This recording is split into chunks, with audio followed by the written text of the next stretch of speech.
The Three Questions is a truly intriguing and thought-provoking parable written by Leo Nikolaevich Tolstoy, gently brought to life visually and beautifully narrated for you by Miras Echo.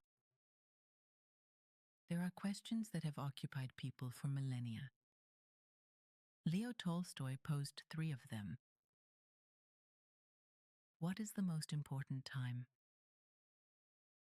Who is the most important person? And what is the most important deed?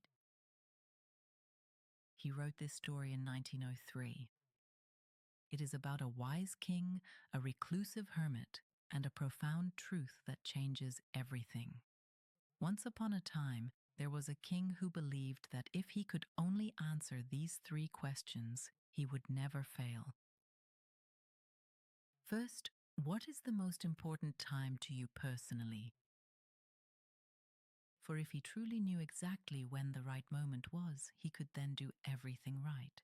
Second, who is the most important person at any given time? For if he knew to whom he should give his attention, he would never neglect anyone. Third, what would you say is the most important deed in your opinion? For if he truly knew what really mattered, he would never waste his precious time after all. The king sent messengers throughout his entire kingdom. Whoever answers these questions for me will receive a great reward. Many wise men came. Each person had a different answer. To the very first question, some people said that the most important time is the future because a wise king must always plan ahead. Others, however, said, no, the past is actually more important, perhaps even more so than the future. Only he who learns from mistakes becomes wise.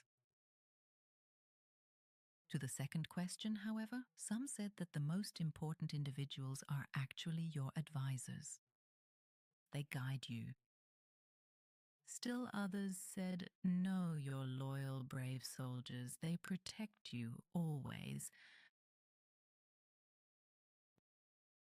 And to the third question, some people said that the most important thing is science.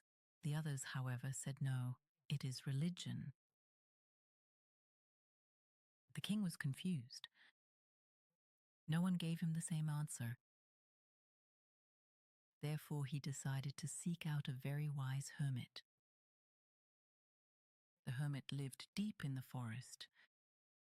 He only received common people, never kings. So the king carefully took off his royal clothes, disguised himself as a humble peasant, and then went into the forest alone. He found the hermit in front of his hut.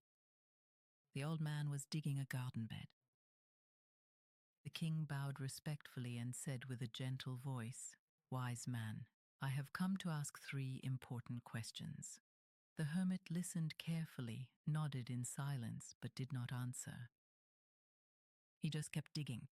The king saw how tired and weak the old man was. "Let me help you," he said, taking the shovel and beginning to dig. An hour passed, then 2. The king dug and dug, but the hermit remained silent. Suddenly, the king heard a groan. A man came running from the forest, his hands pressed to his bleeding stomach. He collapsed before the king. The king tore open his shirt and bandaged the wound. He carried the man into the hermit's hut and tended to him all through the night. The next morning, the wounded man opened his eyes. "Forgive me," he whispered. "Forgive you?" the king asked. "What is there to forgive?" The man answered,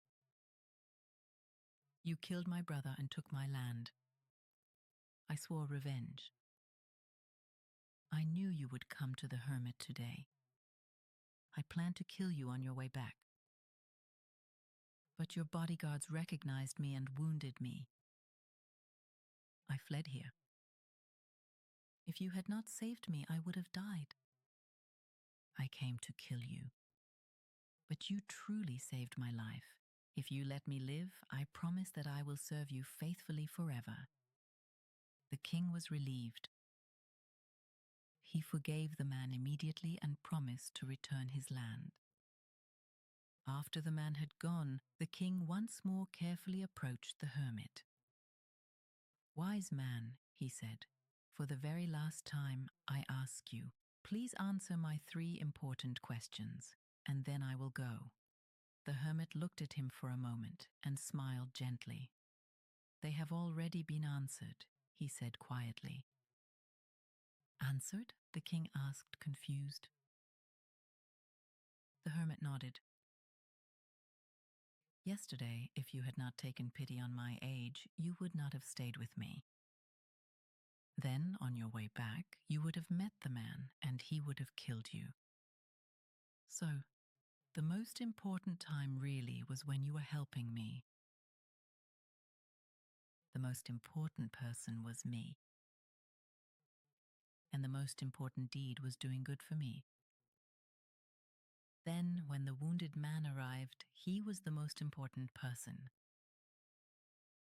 The most important time was when you were tending to his wound. And the most important deed was helping him. For remember, the most important time is always right at this moment. The most important person is always the one you are with at this very moment. And the most important deed is always to do them good. For that alone is why we are in this world." The king understood.